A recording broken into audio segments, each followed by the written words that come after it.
अस्सलामु अलैकुम वरहमतुल्लाहि वबरकातुह। जैसा कि आप तमाम हजरात जानते हैं कि आज शब बारात है, तो अब इसमें सवाल ये होता है कि शब बारात पर किन चीज़ों को करना है और किन चीज़ों से हमें अपने आप को भी बचाना है और अपने मुसलमान भाई और बहनों को भी बचाना है।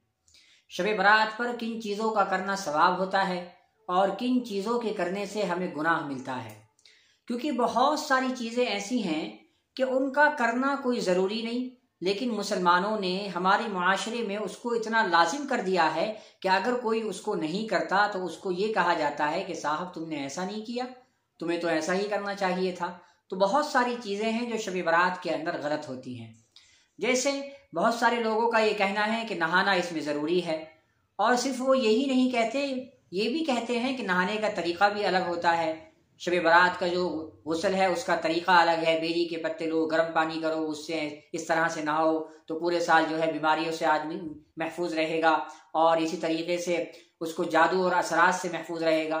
और बहुत सारे लोग कहते हैं कि कब्रिस्तान जाना भी लाजिम है। अगर कोई नहीं जाता तो उसको कहते हैं कि भाई तुम कब्रिस्तान नहीं गए, तुमने तो बहुत बड़ा गुनाह कर लिया। तो आज मैं आपको उन तमाम बातों के बारे में बताऊंगा जिसका करना ज़रूरी नहीं है, लेकिन मुसलमान उसको ज़रूरी और लाजिम समझता है। देखिए, नहाना ये शब बारात के अंदर ज़रूरी नहीं है। आप रोज़ नहाते हैं और दरमियान में शब बारात आ गई तो आप नहा लीजिए, लेकिन आप इस नीयत से नहा रहे हैं कि आज शब बारात है, लिहाजा आज मैं नहाऊंगा, नए कपड़े पहनूंगा, अच्छा लिबास पहनूंगा। तो आपने दीन में एक नई चीज़ पैदा कर दी जो कि नबी सल्लल्लाहु अलैहि वसल्लम से साबित नहीं है, और ऐसी चीज़ों को बिदात कहा जाता है। तो आप बजाय सवाब हासिल करने के गुनहगार हो जाएंगे। इसी तरीके से रात को बहुत सारे लोग मगरिब की नमाज के बाद में कब्रिस्तान जाते हैं। भाई, आप अगर कब्रिस्तान जा रहे हैं ये सोचकर कि नबी सल्लल्लाहु अलैहि वसल्लम एक मर्तबा शब बारात को कब्रिस्तान गए थे, तो अगर आपकी नीयत ये है कि मैं भी नबी की सुन्नत पर अमल करते हुए कब्रिस्तान जा रहा हूं, तो यकीनन ये आपको सवाब का काम है, आपको कब्रिस्तान जाने में सवाब भी मिलेगा।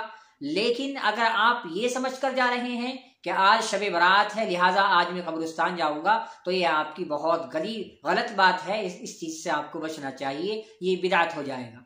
इसी तरीके से जब शब बारात होती है, रात होती है, तो हमारे मुस्लिम नौजवान ये समझते हैं कि रात को जागना इबादत है। वो पूरी रात जागने की कोशिश करते हैं। भाई, जागना इबादत नहीं है, बल्कि उस रात में नमाजें पढ़ना, कुरान करीम पढ़ना, तस्बीहात पढ़ना, इस्तिग़फ़ार करना, दुआएं मांगना, ये इबादत है। और हमारे मुआशरे में ये समझा जाता है कि रात को जागना ही इबादत है। अब जब उनको नींद आती है तो वो बाइक लेकर के रोडों का राउंड मारना शुरू कर देते हैं। बाइक लेकर के होटलों पे बैठकर नाश्ता, चाय, कॉफ़ी पीना शुरू कर देते हैं, और बहुत सारी जगहों पर वीडियो गेम खेलना शुरू कर देते हैं। मोबाइल में गेम चला रहे हैं, लूडो खेल रहे हैं। वो ये समझते हैं कि रात को जागना इबादत है, और इसका नुकसान ये होता है, इस रात को जागने का नुकसान ये होता है कि जब फजर की नमाज का वक्त जैसे ही करीब आता है, वो तमाम जो रात में जागने की कोशिश कर रहे थे सो जाते हैं और फजर की फ़र्ज नमाज छोड़ देते हैं। तो इस रात के अंदर हमें अल्लाह को राज़ी करना था, लेकिन हमने अपने अमालों की वजह से अल्लाह को नाराज़ कर दिया। तो ज़रा सोचिए, अल्लाह तो हमारी मग़फ़िरत करने को है, लेकिन हमने अपने अमालों की बुनियाद पर अपने अल्लाह को नाराज़ कर दिया और अल्लाह हमसे नाराज़ हो गया।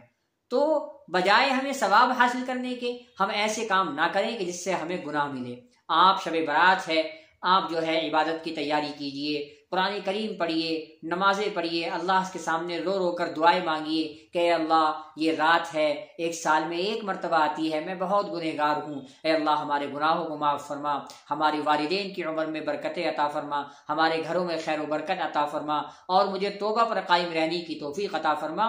इस तरह की दुआएं हम लोगों को मांगनी थी, लेकिन हमने बजाय दुआएं मांगने के अपने अल्लाह को नाराज़ कर दिया। इसलिए मेरे दोस्तों, शब बारात में इस तरह के कामों से बचो कि हमारा अल्लाह हमसे नाराज़ हो जाए। इस तरीके के काम हमें नहीं करने चाहिए, बल्कि हमें वो काम करने चाहिए कि जिनसे हमारा रब राज़ी हो जाए। अल्लाह हम तमाम को अमल की तौफीक अता फरमाए। अस्सलामु अलैकुम व रहमतुल्लाह।